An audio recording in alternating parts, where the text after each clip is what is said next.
Hi there, and welcome to Mydoma's setup call. When you log into the platform as a designer, what you see is what we call the dashboard. And this dashboard on the far left will have your main navigational menu. You're going to have your agenda. And so with the dashboard, it's important to note what you see is what you get here. You can't reconfigure or remove any windows that you don't feel you're going to be using. So the agenda is going to be fed in from your studio calendar, and we're going to explore all these tools in individual videos. I just want to make sure that this is bite-sized and not overwhelming. And so today I'm just going to do a general navigation and just point out some of the things that you should set up before you start creating projects and bringing clients on board. And so the calendar is where you can have tasks assigned that show up here. It can be where you have shipment tracking numbers, appointments can show here, and you can also set reminders for yourself.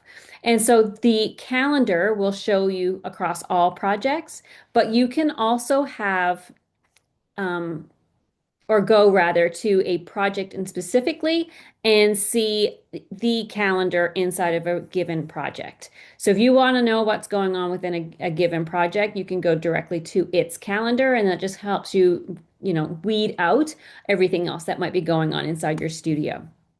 So coming back to the dashboard, you have your main navigational menu here, you have your agenda here, and then on the right side, I just want to point out some shortcuts for you that exist here on the dashboard that I think it's often overmissed or overlooked. And it's important because I like being able to navigate things efficiently in as few clicks as possible. So that's why I want to point this out to you.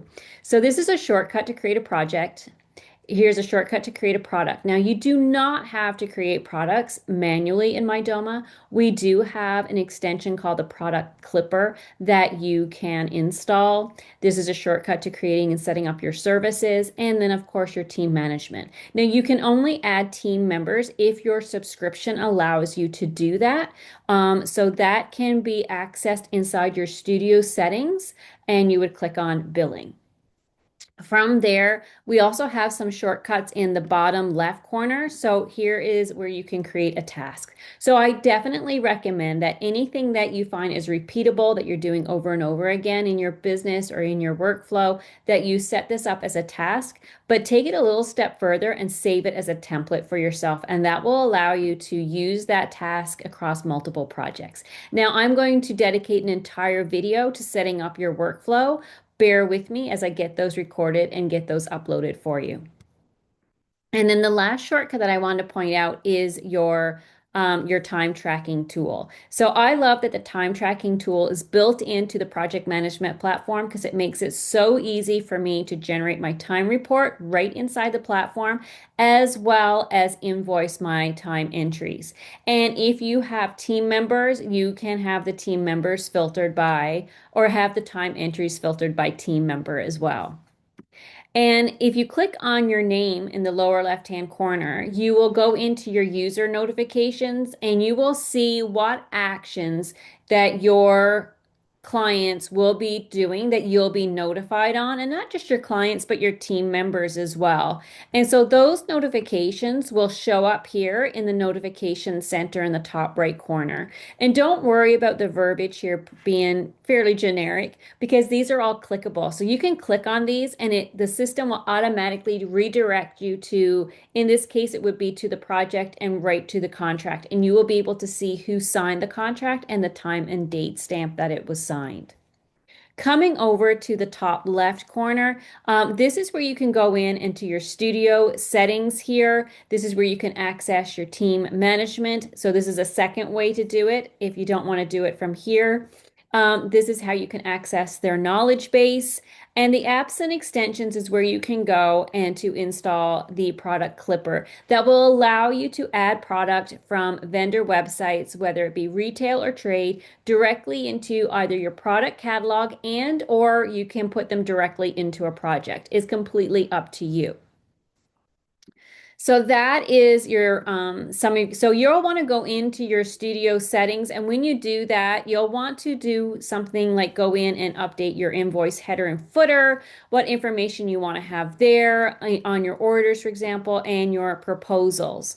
If you are a QuickBooks user, this is where you'll want to connect with your QuickBooks, but also where you'll want to set up your tax rates. And again, there will be smaller videos on this. This is just an overview today, things that you'll want to do to get set up. So definitely you'll want to go in and add your tax rates.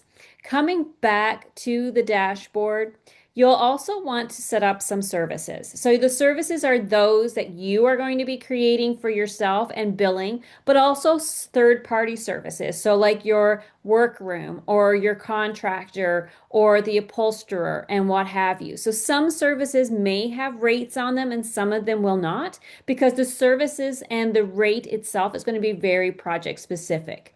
And so if it's a service that you're going to be tracking your time on, you'll want to make sure that you check the box time tracking enabled.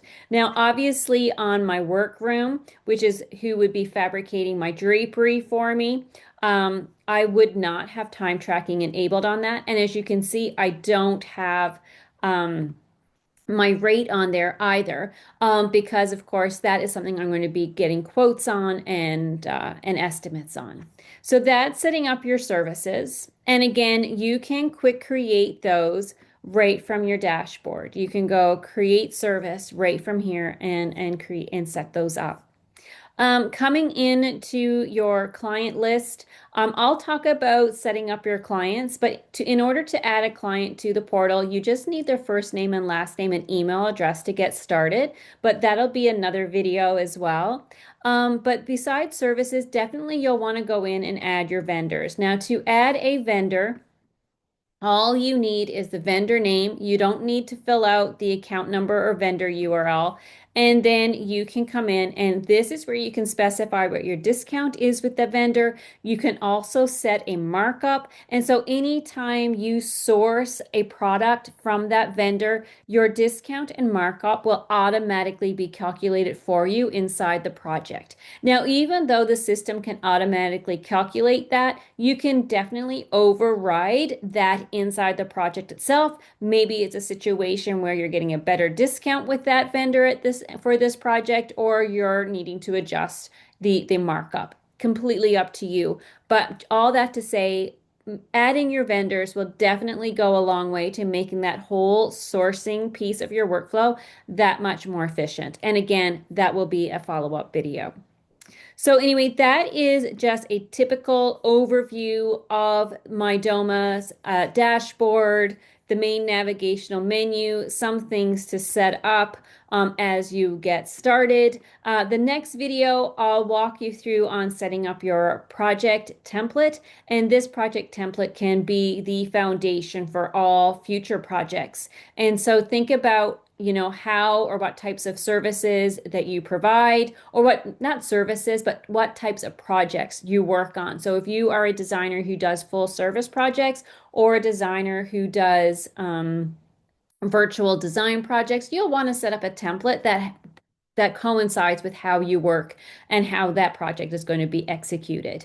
So until next time, this was just a very general overview of the platform, what you see when you log in, and some of the things that you'll want to set up. So just to review, you'll want to go into your studio settings and work your way through there, setting up your headers and footers for your invoices, proposals, and orders, for example. You'll want to make sure you add your tax rates and connect to QuickBooks through the accounting if you are a QuickBooks user. And then under basic info, that's where you can add your logo and upload a video or a photo, sorry, to your login page. And that's how it allows you to just customize and configure that login page so it matches your brand, whatever you have going on your business website. So anyway, that's just an overview. Hopefully this was helpful. I am going to continue to build out this video series, and do not forget to subscribe and also sign up for the notifications. So as I'm adding new videos, you will be notified, and I hope this helps. Thank you, and I hope everyone is having a great day. Bye.